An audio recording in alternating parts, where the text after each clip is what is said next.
Hi friends, good evening to all. So online வரவங்க கொஞ்சம் wait பண்ணுங்க, லிங்க் மட்டும் ஷேர் பண்ணிட்டு வந்துறோம். So இன்னையில இருந்து வந்து பாத்தீங்கன்னா ஜெனரல் ஸ்டடீஸ் சம்பந்தமா நம்ம லைவ் டெஸ்ட் வந்து கொடுக்க போறோம் வித் எக்ஸ்பிளனேஷனோட. ஓகேங்களா? So இந்த டெஸ்ட் வந்து எப்படி நடக்க போகுது அப்படினு சொல்லி பாத்தீங்கன்னா நம்ம தினமும் டாபிக் வைஸ் வந்து நம்ம டெஸ்ட் வந்து கொடுக்க போறோம். ஓகேங்களா? டாபிக் வைஸ்னா எப்படி அப்படினு சொல்லி பாத்தீங்கன்னா இப்போ பாலிட்டினா பாலிட்டி தனியா, ஹிஸ்டரினா ஹிஸ்டரி தனியா, ஜியோகிராஃபினா ஜியோகிராஃபி, எகனாமிக்ஸ், சயின்ஸ் இது எல்லாமே டாபிக் வைஸ் வந்து நம்ம டெஸ்ட் வந்து கொடுக்க போறோம். ஸோ என்னென்னைக்கு என்னென்ன டெஸ்ட் வந்து நடக்க போகுது அப்படின்ற டேயும் இங்கே மென்ஷன் பண்ணியிருக்கோம். இப்போ பாலிட்டி வந்து பார்த்தீங்கன்னா மார்ச் 20லேருந்து மார்ச் 29 வரையும் பாலிட்டி டெஸ்ட் வந்து நடக்க போகுது. இப்போ ஹிஸ்ட்ரினா ஏப்ரல் 1லேருந்து ஏப்ரல் 12 வரையும், ஜியோகிராஃபி எக்கனாமிக்ஸ் வந்து பார்த்தீங்கன்னா ஏப்ரல் 15லேருந்து ஏப்ரல் 27 வரையும், சயின்ஸ் வந்து பார்த்தீங்கன்னா ஏப்ரல் 29லேருந்து மே 7 வரையும். ஓகேங்களா? ஸோ இது மாதிரி டாபிக் வைஸ் வந்து நம்ம கவர் பண்ண போகிறோம். அது மட்டும் இல்லாமல் ஓல்டு கொஸ்டின் பேப்பரும் வந்து பார்த்தீங்கன்னா நம்ம டாபிக் வைஸ் வந்து கொடுக்க போகிறோம். இப்போ 2019 கொஸ்டின் பேப்பர் அப்படின்னு எடுத்துக்கிட்டிங்கன்னா அதில் உள்ள பாலிட்டி கொஸ்டின்லாம் தனியாக பிரித்து இந்த பாலிட்டி டெஸ்ட்டோட நம்ம கொடுத்துருவோம். ஓகேங்களா? ஸோ கண்டிப்பாக இந்த டெஸ்ட் வந்து பார்த்தீங்கன்னா உங்கள் எல்லாருக்குமே ரொம்ப ரொம்ப யூஸ்ஃபுல்லாக இருக்கும். நீங்கள் என்னென்ன மிஸ்டேக்லாம் பண்ணுறீங்க அப்படின்றத இந்த டெஸ்ட்டில் நீங்கள் ஃபைண்ட் அவுட் பண்ணிடலாம். ஸோ அந்தளவுக்கு இந்த டெஸ்ட்டு வந்து ரொம்ப ரொம்ப யூஸ்ஃபுல்லாக இருக்க போகுது. ஸோ ஸ்டார்டிங்லேருந்து ஃபாலோ பண்ணிக்கோங்க. அதே மாதிரி இந்த வீடியோ பதிவுக்கு கீழே டிஸ்கிரிப்ஷனில் வந்து பார்த்தீங்கன்னா ஒரு வாட்ஸ்அப் லிங்க் வந்து கொடுத்துருப்போம். அந்த வாட்ஸ்அப் லிங்க்கில் ஆட் ஆகிக்கோங்க. ஏன்னா நீங்கள் ஒவ்வொரு நாளும் என்ன படிக்கணும் அப்படின்ற போர்ஷன் வந்து பார்த்தீங்கன்னா அந்த வாட்ஸ்அப் லிங்க்கில் தான் நம்ம சென்ட் பண்ணுவோம். ஓகேங்களா? அதை பார்த்துட்டு ஸோ அன்றைக்கி முன்னாடி டெஸ்ட் வந்து அட்டன் பண்ணுங்கள். சரிங்களா?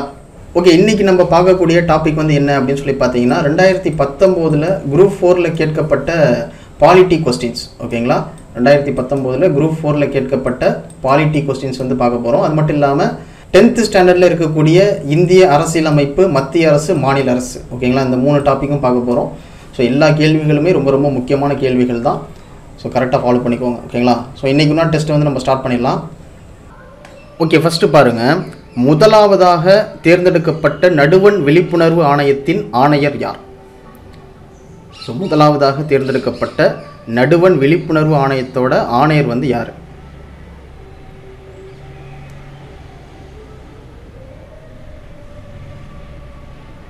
ஓகே, ஆன்சர் வந்து பார்த்தீங்கன்னா ஆப்ஷன் சி, நீட்டூர் சீனிவாச ராவ் அப்படின்றவர் தான். ஓகேங்களா? ஸோ இந்த நடுவண் விழிப்புணர்வு ஆணையம் அப்படின்றத முதல்ல எப்போ கொண்டு வந்தாங்கன்னா 1964 கொண்டு வந்தாங்க. சரிங்களா? ஸோ இந்த ஆணையத்தோட முதல் ஆணையராக யாரை தேர்ந்தெடுத்தாங்க அப்படின்னு சொல்லி பார்த்தீங்கன்னா நீட்டூர் சீனிவாச ராவ் அப்படின்றவர் தான். ஓகேங்களா? ஸோ முதலாவதாக தேர்ந்தெடுக்கப்பட்ட நடுவண் விழிப்புணர்வு ஆணையத்தின் ஆணையர் வந்து யார் அப்படின்னு சொல்லி பார்த்தீங்கன்னா நீட்டூர் சீனிவாச ராவ். சரிங்களா? அடுத்த கேள்வி பாருங்க. நுகர்வோர் பாதுகாப்பு சட்டம் எவ்வாறு அழைக்கப்படுகிறது? ஸோ நுகர்வோர் பாதுகாப்பு சட்டத்தை என்னன்னு சொல்லி அழைப்பாங்க?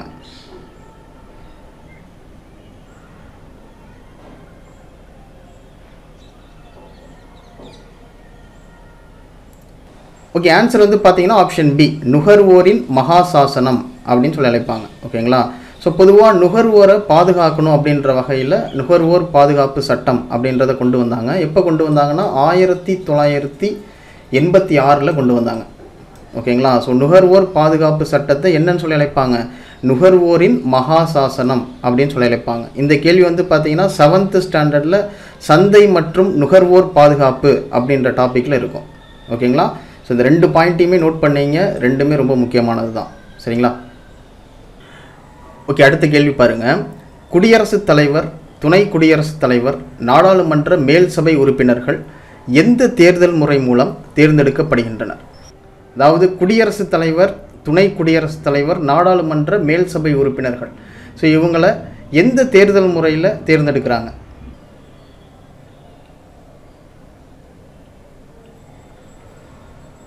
ஓகே, ஆன்சர் வந்து பார்த்தீங்கன்னா ஆப்ஷன் சி, மறைமுக தேர்தல் முறை. அதாவது குடியரசுத் தலைவர், அதுக்கப்புறம் துணை குடியரசுத் தலைவர், நாடாளுமன்ற மேல் சபை உறுப்பினர்கள், ஸோ இவங்களெல்லாம் எந்த தேர்தல் முறை மூலமாக தேர்ந்தெடுக்கிறாங்க அப்படின்னு சொல்லி பார்த்தீங்கன்னா மறைமுக தேர்தல் முறை மூலமாக தான் தேர்ந்தெடுக்கிறாங்க. சரிங்களா? ஓகே, அடுத்த கேள்வி பாருங்கள். பின்வரும் கூற்றுகளில் எது சரியானது அப்படின்றத பார்க்க போகிறோம். ஓகேங்களா? ஸோ ஃபஸ்ட்டு வந்து பார்த்தீங்கன்னா ஆளுநரின் பதவிக்காலம் 5 ஆண்டுகள். அதுக்கப்புறம் ஆளுநர் பதவிக்காலம் முடிவடைந்த போதிலும் கூட பின்னர் வருபவர் பதவியேற்கும் வரை பதவியில் தொடர்கிறார். ஓகேங்களா? இந்த 2 கூற்று வந்து கொடுத்துருக்காங்க. இதில் வந்து எது சரியானது அப்படின்றத கரெக்டாக மென்ஷன் பண்ணுங்கள். 4 ஆப்ஷன் இருக்குது.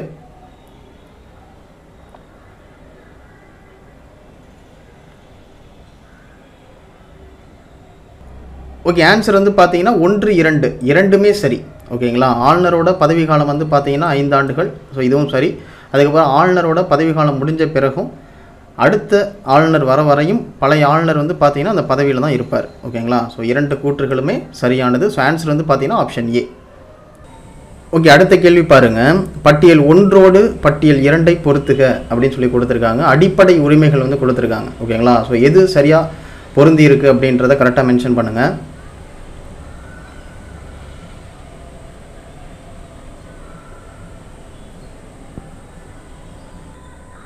ஓகே, ஆன்சர் வந்து பார்த்தீங்கன்னா ஆப்ஷன் ஏ 2, 3, 4, 1. ஓகேங்களா? ஸோ அடிப்படை உரிமை அப்படின்றது இந்திய அரசியலமைப்பு சட்டத்தில் பகுதி 3 சட்டப்பிரிவு 12 35 வரையும் வந்து பார்த்தீங்கன்னா அடிப்படை உரிமை பற்றி கொடுத்துருப்பாங்க. ரொம்ப ரொம்ப முக்கியமான டாபிக், எல்லா எக்ஸாம்லையும் கேட்டுடுறாங்க. ஓகேங்களா? ஸோ ரொம்ப முக்கியத்துவம் கொடுத்து பார்த்துக்கோங்க. ஸோ அதில் அடிப்படை உரிமையில் நம்ம என்ன பார்க்க போகிறோம்? சமத்துவ உரிமை அப்படின்றது வந்து பார்த்தீங்கன்னா விதிகள் 14 18 வரையும். ஓகேங்களா? அதுக்கப்புறம் சுதந்திர உரிமை அப்படின்றது விதிகள் 19 22 வரையும். அதுக்கப்புறம் அரசியலமைப்புக்கு உட்பட்ட தீர்வு காணும் உரிமை அப்படின்றது விதி 32. அதுக்கப்புறம் சமய சுதந்திர உரிமை அப்படின்றது விதிகள் 25 28 வரையும். ஓகேங்களா? ஸோ ஆன்சர் வந்து பார்த்தீங்கன்னா ஆப்ஷன் ஏ. ஸோ ரொம்ப ரொம்ப முக்கியமான கேள்வி, அடிப்படை உரிமை சம்மந்தமாக கண்டிப்பாக பார்த்துக்கோங்க. சரிங்களா? ஓகே, அடுத்த கேள்வி பாருங்கள். சுத்தமான குடிநீர் பெறுதல் என்பது நமது அடிப்படை உரிமை. இது இந்திய அரசியலமைப்பில் எந்த பிரிவில் அடங்கியுள்ளது? ஸோ நம்ம ஆல்ரெடி சொன்ன மாதிரி அடிப்படை உரிமை அப்படின்றதுலேருந்து கண்டிப்பாக நிறைய கேள்விகள் வந்து கேட்டுட்டு தான் இருக்காங்க. ஸோ அடிப்படை உரிமைகளுக்கு உண்டான கேள்விகளுக்கு ரொம்ப முக்கியத்துவம் கொடுத்து பார்த்துக்கோங்க. ஓகேங்களா? சுத்தமான குடிநீர் பெறுதல் என்பது நமது அடிப்படை உரிமை. இது இந்திய அரசியலமைப்பில் எந்த பிரிவில் அடங்கியுள்ளது?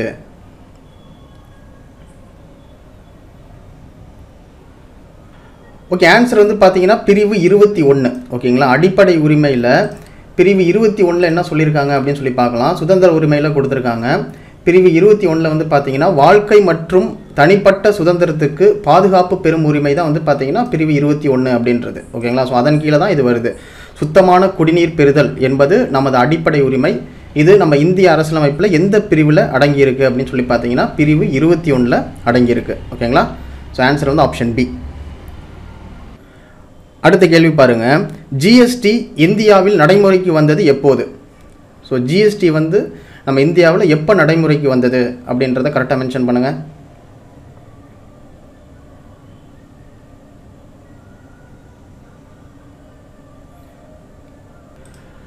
ஓகே, ஆன்சர் வந்து பார்த்தீங்கன்னா ஆப்ஷன் பி 1 ஜூலை 2017 வந்திருக்கு. ஓகேங்களா? ஜிஎஸ்டி அதாவது சரக்கு மற்றும் சேவை வரி அப்படின்றது எப்போ கொண்டு வந்தாங்க அப்படின்னு சொல்லி பார்த்தீங்கன்னா நம்ம இந்தியாவில் 1 ஜூலை 2017 கொண்டு வந்திருக்காங்க. ஸோ 101வது திருத்த சட்டத்தின்படி, ஓகேங்களா, 101வது திருத்த சட்டத்தின்படி இந்த ஜிஎஸ்டி அப்படின்றது கொண்டு வந்திருக்காங்க. ஓகேங்களா? ஸோ ஜிஎஸ்டி நம்ம இந்தியாவில் எப்போ நடைமுறைக்கு வந்தது அப்படின்னு சொல்லி பார்த்தீங்கன்னா 1 ஜூலை 2017 கொண்டு வந்திருக்காங்க. சரிங்களா? ஓகே, அடுத்த கேள்வி பாருங்கள்.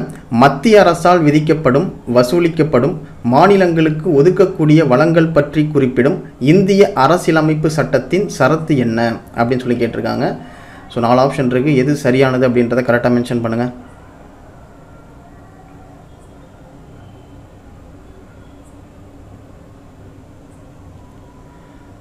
ஸோ ஆன்சர் வந்து பார்த்தீங்கன்னா ஆப்ஷன் பி சரத்து 269.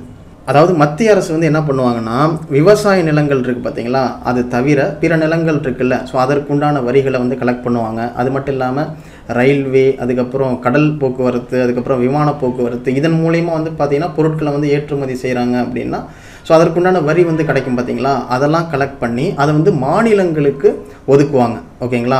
ஸோ எந்த சட்டப்பிரிவின் கீழே ஒதுக்குவாங்க அப்படின்னு சொல்லி பார்த்தீங்கன்னா சட்டப்பிரிவு 269 கீழே ஒதுக்குவாங்க. ஓகேங்களா? ஸோ மத்திய அரசால் விதிக்கப்படும் வசூலிக்கப்படும் மாநிலங்களுக்கு ஒதுக்கக்கூடிய வளங்கள் பற்றி குறிப்பிடும் இந்திய அரசியலமைப்பு சட்டத்தின் சரத்து என்ன அப்படின்னு சொல்லி பார்த்தீங்கன்னா ஆன்சர் வந்து சரத்து 269. ஓகேங்களா? ஸோ இந்த சட்டப்பிரிவின் கீழே தான் இதை செய்கிறாங்க. ஓகேங்களா? ஓகே, அடுத்த கேள்வி பாருங்கள். 1951ஆம் ஆண்டு நடைபெற்ற முதல் இந்திய பொது தேர்தலில் போட்டியிட்ட கட்சிகளோட எண்ணிக்கை வந்து எத்தனைன்னு சொல்லுங்கள். எத்தனை கட்சிகள் வந்து போட்டியிட்டாங்க?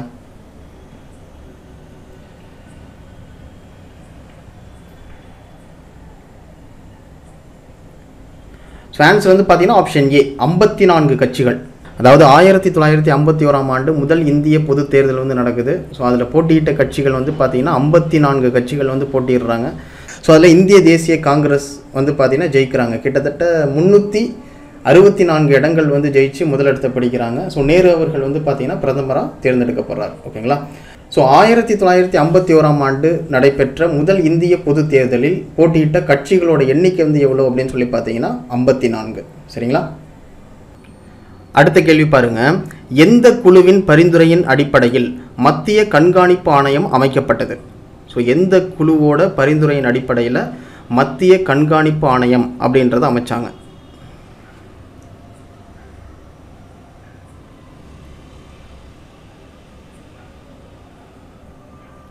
ஸோ ஆன்சர் வந்து பார்த்தீங்கன்னா ஆப்ஷன் சி, சந்தானம் ஊழல் தடுப்பு குழு. அதாவது மத்திய ஊழல் கண்காணிப்பு ஆணையம் அப்படின்றத எதற்காக அமைச்சாங்கன்னா, அரசாங்கத்தில் இருக்கக்கூடிய ஊழல்களை தடுக்கணும் அப்படின்ற வகையில் இந்த ஆணையத்தை அமைச்சிருக்காங்க. சந்தானம் குழுவின் பரிந்துரையின் பெயரில் இந்த ஆணையம் வந்து நிறுவப்பட்டிருக்கு. ஸோ இந்த ஆணையம் நிறுவும் போது அப்போ பிரதமராக இருந்தவர் வந்து யாருன்னு சொல்லி பார்த்தீங்கன்னா லால் பகதூர் சாஸ்திரி. சரிங்களா. ஸோ சந்தானம் ஊழல் தடுப்பு குழுவின் பரிந்துரையின் அடிப்படையில் தான் மத்திய கண்காணிப்பு ஆணையம் அமைக்கப்பட்டிருக்கு. சரிங்களா. ஓகே, அடுத்த கேள்வி பாருங்கள். இந்திய உச்சநீதிமன்ற தலைமை நீதிபதி மற்றும் பிற நீதிபதிகளை நியமிப்பவர் யார்? ஸோ இந்திய உச்சநீதிமன்ற தலைமை நீதிபதி மற்றும் பிற நீதிபதிகளை நியமிப்பவர் வந்து யார்?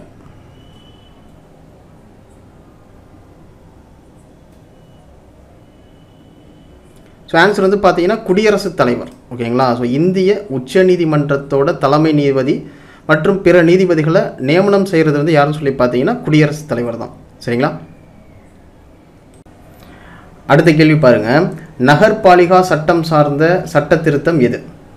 நகர்பாலிகா சட்டம் சார்ந்த சட்ட திருத்தம் எது?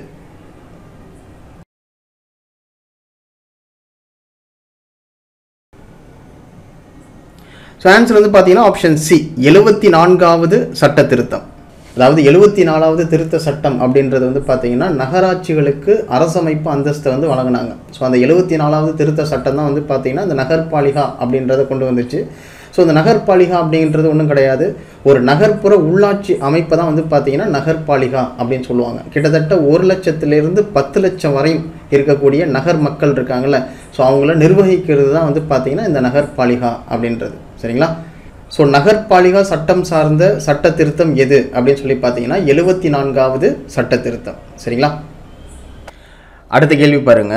மக்களவையில் மக்களால் நேரடியாக தேர்ந்தெடுக்கப்படும் உறுப்பினர்களின் எண்ணிக்கை வந்து எவ்வளோன்னு சொல்லுங்க. மக்களவையில் மக்களால் நேரடியாக தேர்ந்தெடுக்கப்படும் உறுப்பினர்களோட எண்ணிக்கை வந்து எத்தனைன்னு சொல்லுங்க.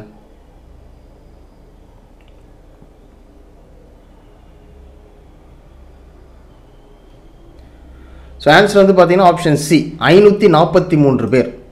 அதாவது மக்களவையில் மொத்தம் எத்தனை உறுப்பினர்கள் வரையும் இருக்கலாம் அப்படின்னு சொல்லி பார்த்தீங்கன்னா மொத்தம் 545 பேர் வரை இருக்கலாம். ஓகேங்களா. ஸோ அதில் மக்களால் நேரடியாக தேர்ந்தெடுக்கப்படும் உறுப்பினர்களோட எண்ணிக்கை வந்து பார்த்தீங்கன்னா 543 பேர்.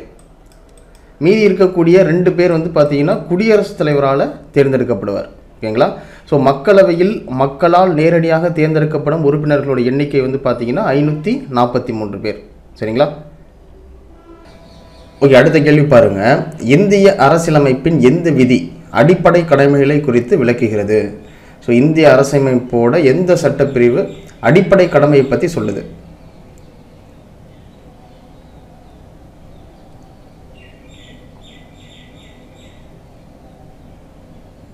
ஓகே, ஆன்சர் வந்து பார்த்தீங்கன்னா 51A. அதாவது இந்திய அரசியலமைப்போட எந்த விதி வந்து பார்த்தீங்கன்னா அடிப்படை கடமையை பற்றி சொல்லுது அப்படின்னு சொல்லி பார்த்தீங்கன்னா 51A அப்படின்ற சட்டப்பிரிவு தான் வந்து பார்த்தீங்கன்னா அடிப்படை கடமையை பற்றி சொல்லுது. ஸோ இதுவே அடிப்படை உரிமை அப்படின்னு சொல்லி கேட்டிருந்தாங்கன்னா சட்டப்பிரிவு 12லேருந்து 35 வரையும். ஓகேங்களா. சட்டப்பிரிவு 15லேருந்து 35 வரையும் இருக்கக்கூடியது அடிப்படை உரிமை பற்றி சொல்லக்கூடியது. ஸோ இங்கே அடிப்படை கடமை அப்படின்னு சொல்லி கேட்டிருக்கிறதுனால இங்கே ஆன்சர் வந்து பார்த்தீங்கன்னா 51A அப்படின்றது தான் சரியானது. ஓகேங்களா. ஸோ கொஸ்டின் படிக்கும்போது அடிப்படை உரிமையா இல்லை அடிப்படை கடமையா அப்படின்றத கரெக்டாக செக் பண்ணிக்கணும். ஓகேங்களா. ஸோ இந்திய அரசியலமைப்பின் எந்த விதி அடிப்படை கடமை பற்றி விளக்குகிறது அப்படின்னு சொல்லி பார்த்தீங்கன்னா ஆன்சர் வந்து 51A அப்படின்றது தான் சரியானது. சரிங்களா. அடுத்த கேள்வி பாருங்க. 1978இல் 44வது அரசமைப்பு சட்ட திருத்தத்தின்படி அடிப்படை உரிமையிலிருந்து நீக்கப்பட்ட உரிமை எது? ஸோ 1978இல் 44வது அரசமைப்பு சட்ட திருத்தத்தின்படி அடிப்படை உரிமையிலிருந்து நீக்கப்பட்ட உரிமை வந்து எது அப்படின்றத கரெக்டாக மென்ஷன் பண்ணுங்கள்.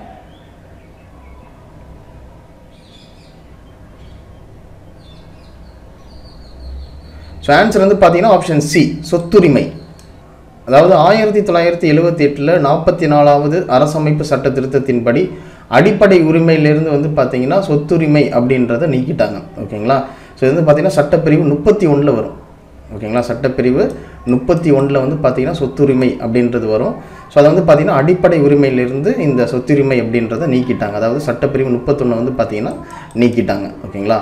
ஸோ 1978 44வது அரசமைப்பு சட்ட திருத்தத்தின்படி அடிப்படை உரிமையிலிருந்து நீக்கப்பட்ட உரிமை வந்து எது அப்படின்னு சொல்லி பார்த்தீங்கன்னா சொத்துரிமை.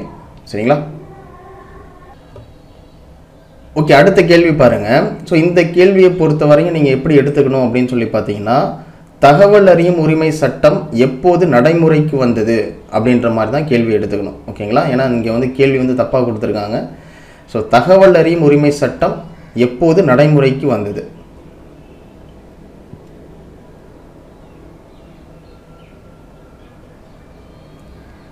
ஓகே, ஆன்சர் வந்து பார்த்தீங்கன்னா ஆப்ஷன் டி, 12 அக்டோபர் 2005 தான் வந்து பார்த்தீங்கன்னா தகவல் அறியும் உரிமை சட்டம் அப்படின்றது நடைமுறைக்கு வந்திருக்கு. ஓகேங்களா. ஸோ இந்த கேள்வியை பொறுத்தவரையும் தகவல் அறியும் உரிமை சட்டம் எப்போது நடைமுறைக்கு வந்தது அப்படின்ற மாதிரி தான் கேட்டிருக்கணும். ஆனால் இங்கே என்ன வந்து கேட்டிருக்காங்கன்னா, பாராளுமன்றத்தில் எப்போ நிறைவேற்றினாங்க அப்படின்னு சொல்லி கேட்டிருக்காங்க. ஸோ அதற்குண்டான ஆப்ஷன் வந்து பார்த்தீங்கன்னா இங்கே கொடுக்கல. ஓகேங்களா. பாராளுமன்றத்தில் எப்போ நிறைவேற்றினாங்க அப்படின்னு சொல்லி பார்த்தீங்கன்னா 12 மே 2005 வந்து பார்த்தீங்கன்னா நிறைவேற்றினாங்க. ஓகேங்களா. ஸோ அதற்குண்டான ஆப்ஷனே வந்து பார்த்தீங்கன்னா இவங்க கொடுக்கல. ஆக்சுவலாக அந்த கேள்வி வந்து பார்த்தீங்கன்னா தப்பான கேள்வி. ஓகேங்களா. ஸோ எப்படி கேட்டிருக்கணும், தகவல் அறியும் உரிமை சட்டம் எப்போது நடைமுறைக்கு வந்தது அப்படின்னு சொல்லி கேட்டிருக்கணும். ஏன்னா அதற்குண்டான ஆப்ஷன் தான் இங்கே கொடுத்துருக்காங்க. ஓகேங்களா. ஸோ அதனால் இந்த கேள்வி வந்து நீங்கள் எப்படி பார்க்கணும் அப்படின்னு சொல்லி பார்த்தீங்கன்னா, தகவல் அறியும் உரிமை சட்டம் எப்போது நடைமுறைக்கு வந்தது அப்படின்னு சொல்லி பார்த்தீங்கன்னா 12 அக்டோபர் 2005 நடைமுறைக்கு வந்திருக்கு. ஸோ இதுவே தகவல் அறியும் உரிமை சட்டம் பாராளுமன்றத்தில் எப்போ நிறைவேற்றினாங்க அப்படின்னு சொல்லி பார்த்தீங்கன்னா 12 மே 2005 நிறைவேற்றியிருக்காங்க. சரிங்களா. ஓகே, அடுத்த கேள்வி பாருங்க. பொறுத்துக வந்து கொடுத்துருக்காங்க. பட்டியல் 1 பட்டியல் 2 பொறுத்துக அப்படின்னு சொல்லி கொடுத்துருக்காங்க. ஓகேங்களா. ஸோ கீழே 4 ஆப்ஷன் இருக்குது. எது சரியாக பொருந்தி இருக்குது அப்படின்றத கரெக்டாக மென்ஷன் பண்ணுங்கள். ஸோ அதே மாதிரி இந்த கேள்வியை பொறுத்தவரையும் இந்த 1ஆவதாக கொடுத்துருக்குற ஆப்ஷன் வந்து பார்த்திங்கன்னா தப்பாக இருக்குது. ஓகேங்களா. எக்ஸாம்லேயே வந்து பார்த்திங்கன்னா இது தப்பாக தான் கொடுத்துருந்தாங்க. ஸோ இதுக்கு வந்து கவர்மெண்ட் சைட்லேருந்து மார்க்கும் கொடுத்துருந்தாங்க. ஸோ இங்கே என்ன வரும் அப்படின்னு சொல்லி பார்த்தீங்கன்னா 26 ஜனவரி 1950 வரும். ஓகேங்களா.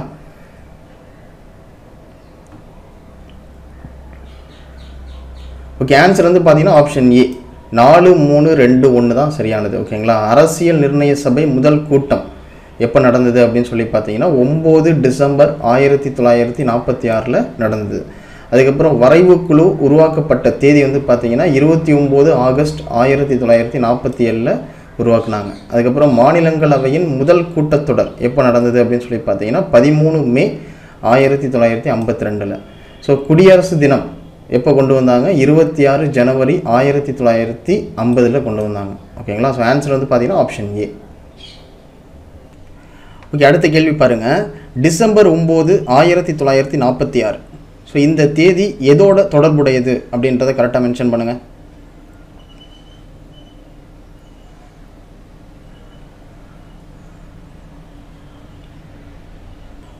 ஓகே, ஆன்சர் வந்து பார்த்தீங்கன்னா ஆப்ஷன் சி, இந்திய அரசியல் நிர்ணய சபையோட முதல் கூட்டம் எப்போ நடந்தது அப்படின்னு சொல்லி பார்த்தீங்கன்னா டிசம்பர் 9 1946. ஓகேங்களா. அதே மாதிரி இந்திய அரசமைப்பு ஏற்றுக்கொள்ளப்பட்ட நாள் எப்போன்னு சொல்லி பார்த்தீங்கன்னா நவம்பர் 26 1949. ஓகேங்களா. அதே மாதிரி இந்திய அரசமைப்பு எப்போது நடைமுறைக்கு வந்தது அப்படின்னு சொல்லி பார்த்தீங்கன்னா ஜனவரி 26 1950. ஓகேங்களா. இது எல்லாமே முக்கியமானது தான். ஸோ இந்திய அரசமைப்பு ஏற்றுக்கொள்ளப்பட்ட நாள் வந்து பார்த்தீங்கன்னா நவம்பர் 26 1949.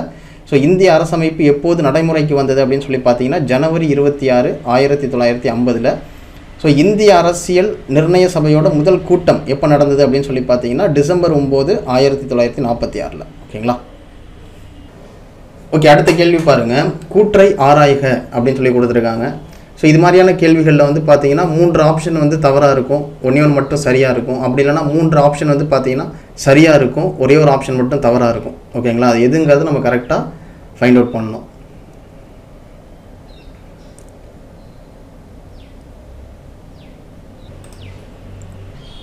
ஓகே, ஆன்சர் வந்து பார்த்தீங்கன்னா ஆப்ஷன் பி. ஏன்னா இங்கே பி மட்டும்தான் தவறாக இருக்குது. ஓகேங்களா, ஆப்ஷன் ஏ வந்து பார்த்தீங்கன்னா அரசியலமைப்பின் திறவுகோல் வந்து பார்த்தீங்கன்னா முகவுரை அப்படின்றது சரியானது. அதே மாதிரி சிட்டிசன் என்னும் சொல் சிவிஸ் என்ற லத்தீன் சொல்லிலிருந்து பெறப்பட்டது. இதன் பொருள் நகர அரசில் வசிப்பவர் அப்படின்னு அர்த்தம். ஓகேங்களா, ஸோ இதுவும் சரியானது. அமைச்சரவையின் தலைவர் வந்து பார்த்தீங்கன்னா முதலமைச்சர். ஸோ இதுவும் வந்து பார்த்தீங்கன்னா சரி. எது தவறாக இருக்குது அப்படின்னு சொல்லி பார்த்தீங்கன்னா ஆப்ஷன் பி மட்டும்தான் தவறாக இருக்குது. ஏன்னா இந்திய அரசியலமைப்பு முகவுரையில் திருத்தப்பட்ட 3 சொற்கள் வந்து என்னன்னு சொல்லி பார்த்தீங்கன்னா சமதர்மம், சமய சார்பின்மை, ஒருமைப்பாடு. ஓகேங்களா, இங்கே வந்து குடியரசு அப்படின்னு சொல்லி கொடுத்துருக்காங்க. ஸோ அதனால் இது வந்து பார்த்தீங்கன்னா தவறு.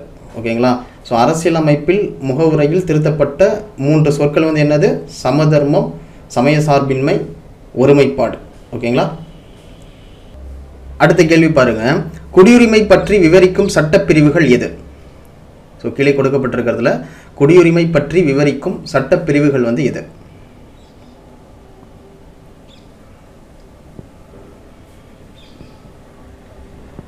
ஓகே, ஆன்சர் வந்து பார்த்தீங்கன்னா ஆப்ஷன் பி, சட்டப்பிரிவு 5லிருந்து 11 வரையும்.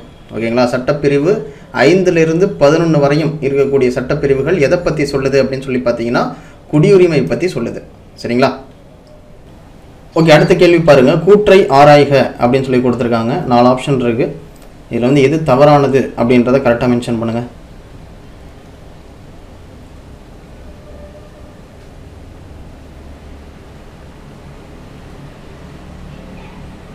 ஓகே, ஆன்சர் பார்த்துடலாம். ஆன்சர் வந்து பார்த்தீங்கன்னா ஆப்ஷன் டி, அதாவது இந்தியாவின் மகாசாசனம் அப்படின்னு அழைக்கப்படக்கூடிய பகுதி வந்து எதுன்னு சொல்லி பார்த்தீங்கன்னா பகுதி 3 தான். ஸோ இதுவும் சரி. இரண்டாவது வந்து பாருங்க, சொத்துரிமை அப்படின்றது ஃபர்ஸ்ட் வந்து பார்த்தீங்கன்னா அடிப்படை உரிமையில் இருந்தது. ஓகேங்களா, அதுக்கப்புறம் 1978 44வது சட்ட திருத்தத்தின்படி சொத்துரிமையை வந்து பார்த்தீங்கன்னா அடிப்படை உரிமையிலிருந்து நீக்கிட்டாங்க. ஓகேங்களா, அதை நீக்கிட்டு எந்த சட்டப்பிரிவில் அதை சேர்த்தாங்க அப்படின்னு சொல்லி பார்த்தீங்கன்னா பகுதி 12 300A அப்படின்ற சட்டப்பிரிவில் சொத்துரிமையை சேர்த்தாங்க. ஓகேங்களா, ஸோ இதுவும் சரிதான்.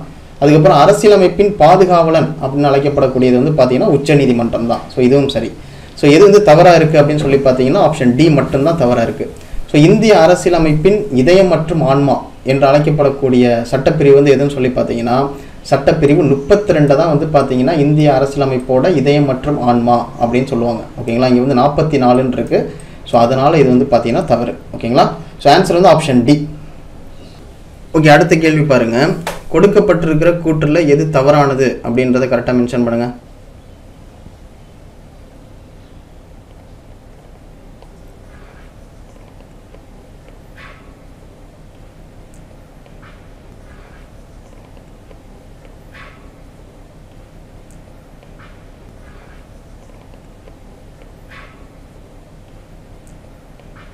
ஓகே, ஆன்சர் வந்து பார்த்தீங்கன்னா ஆப்ஷன் டி. டி மட்டும்தான் தவறாக இருக்குது, பாக்கி எல்லாமே சரியாக இருக்குது. ஓகேங்களா, ஃபஸ்ட்டு பாருங்கள். அவசர நிலையின் போது தடை செய்ய முடியாத சட்டப்பிரிவுகள் அப்படின்னு சொல்லி பார்த்தோம்னா சட்டப்பிரிவு 20 மற்றும் 21 தான். ஓகேங்களா, அவசர நிலை காலத்தில் கூட தடை செய்ய முடியாத சட்டப்பிரிவுகள் அப்படின்னு சொல்லி பார்த்தோம்னா சட்டப்பிரிவு 20, 21.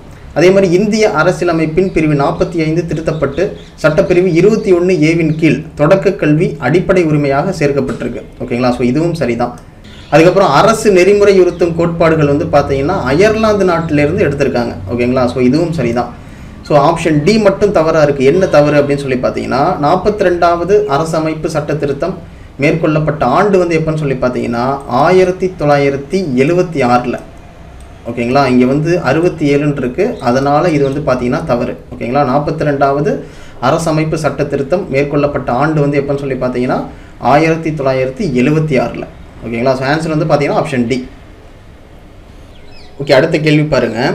இந்திய அரசியலமைப்பின் எந்த சட்டப்பிரிவின் கீழ் குடியரசுத் தலைவரால் நியமனம் செய்யப்பட்ட நிதிக்குழு பரிந்துரையின் அடிப்படையில் மத்திய மாநில அரசுகளுக்கிடையே வசூலிக்கப்பட்ட வரிகள் பிரித்து கொள்ளப்படுகின்றன? அதாவது இந்திய அரசியலமைப்போட எந்த சட்டப்பிரிவின் கீழே குடியரசுத் தலைவரால் நியமனம் செய்யப்பட்ட நிதிக்குழு பரிந்துரையின் அடிப்படையில் மத்திய மாநில அரசுகளுக்கிடையே வசூலிக்கப்பட்ட வரிகளை பிரிச்சுக்கிறாங்க. ஓகேங்களா, ஸோ எந்த சட்டப்பிரிவின் கீழே அதை பிரிச்சுக்கிறாங்க அப்படின்றது தான் கேள்வி.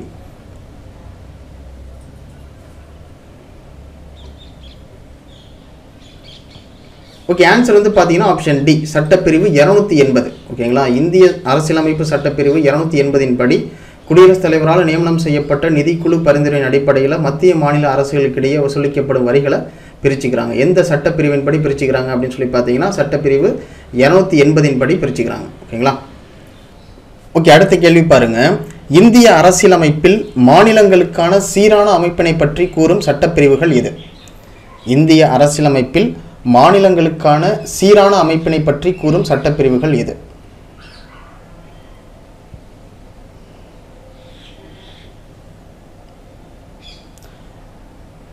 ஸோ ஆன்சர் வந்து பார்த்தீங்கன்னா ஆப்ஷன் சி, சட்டப்பிரிவு 152லேருந்து 237 வரையும். ஸோ சட்டப்பிரிவு 152லேருந்து 237 அப்படின்றது எந்த பகுதியில் வருது அப்படின்னு சொல்லி பார்த்தீங்கன்னா பகுதி 6ல் வருது. ஓகேங்களா. ஸோ பகுதி 6ல் சட்டப்பிரிவு 152லேருந்து 237 வரையும் இந்திய அரசியலமைப்பு சட்டத்தில் என்ன சொல்லுது அப்படின்னு சொல்லி பார்த்தீங்கன்னா மாநிலங்களுக்கான சீரான அமைப்பினை பற்றி கூறும் சட்டப்பிரிவுகளாக இருக்குது. ஓகேங்களா. ஸோ ஆன்சர் வந்து பார்த்தீங்கன்னா ஆப்ஷன் சி.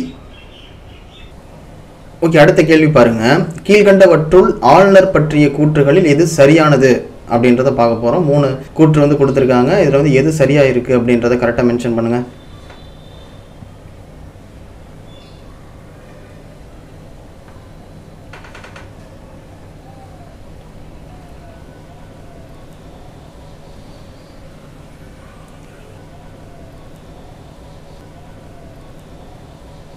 ஓகே, ஆன்சர் வந்து பார்த்தீங்கன்னா ஆப்ஷன் டி, 1, 3 மட்டும்தான் சரி. ஓகேங்களா, 2 வந்து பார்த்தீங்கன்னா தவறு.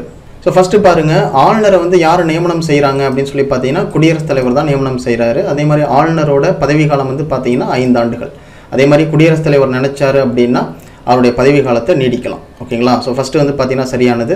ரெண்டாவது வந்து பார்த்தீங்கன்னா தனது சொந்த மாநிலத்திலேயே ஆளுநராக நியமிக்கப்படலாம். ஸோ இது வந்து பார்த்தீங்கன்னா தவறு. ஓகேங்களா. ஒருத்தவரை ஆளுநராக தேர்ந்தெடுக்கிறாங்க அப்படின்னா அவருடைய சொந்த மாநிலத்திலேயே அவர் ஆளுநராக நியமிக்க மாட்டாங்க. ஓகேங்களா, அவரை வேறு மாநிலத்துக்கு தான் ஆளுநராக நியமிப்பாங்க.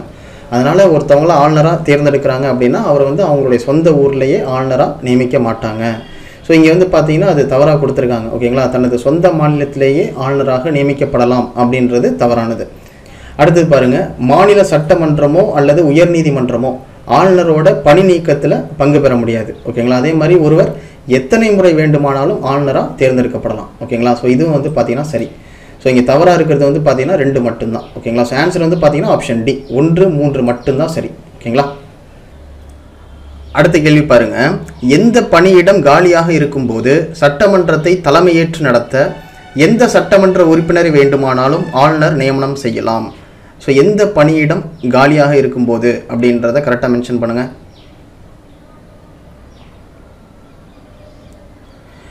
ஸோ ஆன்சர் வந்து பார்த்தீங்கன்னா ஆப்ஷன் பி, சபாநாயகர். அதாவது சபாநாயகரோட பணியிடம் வந்து காலியாக இருந்தது அப்படின்னா சட்டமன்றத்தை தலைமையேற்று நடத்த முடியாது. ஓகேங்களா. அப்போ சட்டமன்றத்தை தலைமையேற்று நடத்தணும் அப்படின்னா சபாநாயகர் அப்படின்றவர் இருக்கணும்.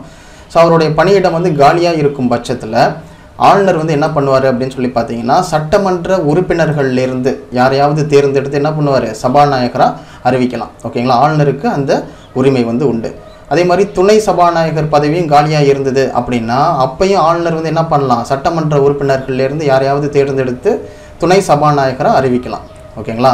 ஸோ எந்த பணியிடம் காலியாக இருக்கும்போது சட்டமன்றத்தை தலைமையேற்று நடத்த எந்த சட்டமன்ற உறுப்பினரை வேண்டுமானாலும் ஆளுநர் நியமனம் செய்யலாம் அப்படின்னு சொல்லி பார்த்தீங்கன்னா சபாநாயகர். ஓகேங்களா. துணை சபாநாயகருக்கும் அதே தான். சரிங்களா. அடுத்த கேள்வி பாருங்கள். சட்டமன்ற உறவுகளை பற்றி கூறும் சட்ட விதிகள் எது? சட்டமன்ற உறவுகளை பற்றி கூறும் சட்ட விதிகள் எது?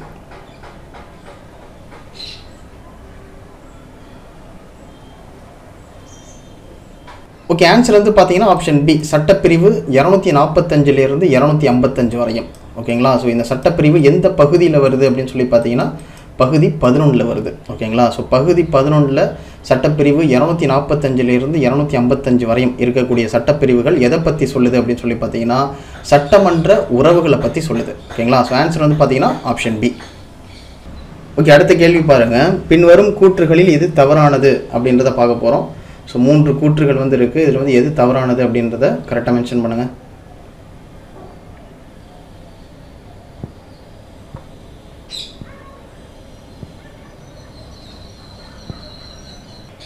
ஓகே, ஆன்சர் வந்து பார்த்தீங்கன்னா ஆப்ஷன் சி, கூற்று 3 மட்டும் தவறு. ஓகேங்களா. ஸோ ஃபஸ்ட்டு பாருங்கள், குடியரசுத் தலைவர் ஆண்டுக்கு 2 முறை நாடாளுமன்றத்தை கூட்டுகிறார். ஸோ குடியரசுத் தலைவர் வந்து பார்த்தீங்கன்னா ஆண்டுக்கு 2 முறை வந்து பார்த்தீங்கன்னா நாடாளுமன்றத்தை கூட்டுறார். ஓகேங்களா, இது வந்து கரெக்ட். ரெண்டாவது வந்து பார்த்தீங்கன்னா குடியரசுத் தலைவரின் ஒப்புதல் பெற்ற பின்னரே அனைத்து மசோதாக்களும் சட்டமாகின்றன. இப்போ ஒரு சட்டம் வந்து கொண்டு வரணும் அப்படின்னா ஃபஸ்ட்டு மக்களவையிலையும் சரி மாநிலங்களவையிலையும் சரி அந்த மசோதாவுக்கு ஒப்புதல் வாங்குவாங்க. அது ஒப்புதல் வாங்கின பிறகு குடியரசுத் தலைவர்கிட்ட அனுப்பி வைப்பாங்க. குடியரசுத் தலைவர் வந்து பார்த்தீங்கன்னா அந்த மசோதாவுக்கு ஒப்புதல் கொடுத்தா மட்டும்தான் அது சட்டமாக கொண்டு வருவாங்க. ஓகேங்களா, குடியரசுத் தலைவர் வந்து பார்த்தீங்கன்னா அந்த மசோதாவை ரிஜெக்ட் பண்ணிட்டாரு அப்படின்னா சட்டமாக கொண்டு வர முடியாது. ஓகேங்களா, ஸோ குடியரசுத் தலைவரின் ஒப்புதல் பெற்ற பின்னரே அனைத்து மசோதாக்களும் சட்டமாகின்றன அப்படின்றது சரியானது. மூன்றாவது வந்து பார்த்தீங்கன்னா நிதி மசோதாவை குடியரசுத் தலைவரின் ஒப்புதலின்றி நாடாளுமன்றத்தில் நேரடியாக அறிமுகம் செய்யலாம் அப்படின்றது தவறானது. ஓகேங்களா, ஏன்னா நிதி மசோதாவை குடியரசுத் தலைவரின் ஒப்புதலின்றி நாடாளுமன்றத்தில் நேரடியாக அறிமுகம் செய்ய முடியாது. ஓகேங்களா, குடியரசுத் தலைவர் அனுமதி பெற்ற பிறகு தான் நிதி மசோதாவை நாடாளுமன்றத்தில் அறிமுகம் செய்ய முடியும். ஓகேங்களா, அப்படின்றப்ப இது வந்து பார்த்தீங்கன்னா தவறு. ஓகேங்களா, ஸோ ஆன்சர் வந்து பார்த்தீங்கன்னா ஆப்ஷன் சி. ஓகே, அடுத்த கேள்வி பாருங்க. ஒருவர் 2 அல்லது அதற்கு மேற்பட்ட மாநிலங்களின் ஆளுநராக நியமிக்கப்படும் பொழுது குடியரசுத் தலைவர் ஒரு ஆணையின் மூலம் ஆளுநர் ஊதியம் மற்றும் படிகளை சம்பந்தப்பட்ட மாநிலங்கள் பகிர்ந்து வழங்க தீர்மானிக்கும் இந்திய அரசியலமைப்பு சட்டம் எது? ஸோ ரொம்ப ரொம்ப முக்கியமான கேள்வி.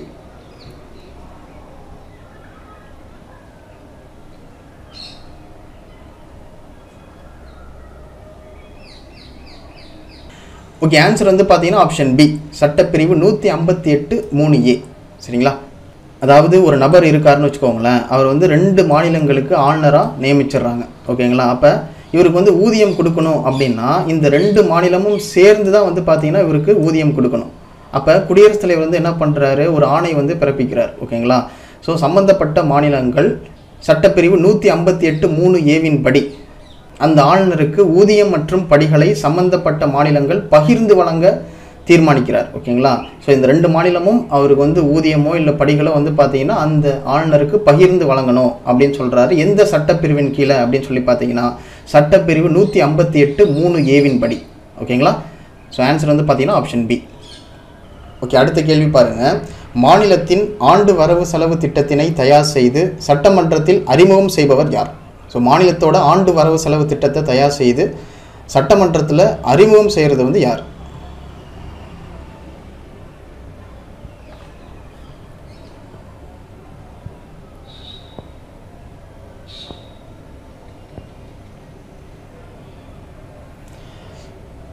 ஸோ ஆன்சர் வந்து பார்த்தீங்கன்னா ஆப்ஷன் சி, ஆளுநர். ஓகேங்களா, மாநிலத்தின் ஆண்டு வரவு செலவு திட்டத்தினை தயார் செய்து சட்டமன்றத்தில் அறிமுகம் செய்கிறவர் வந்து யாருன்னு சொல்லி பார்த்தீங்கன்னா ஆளுநர்.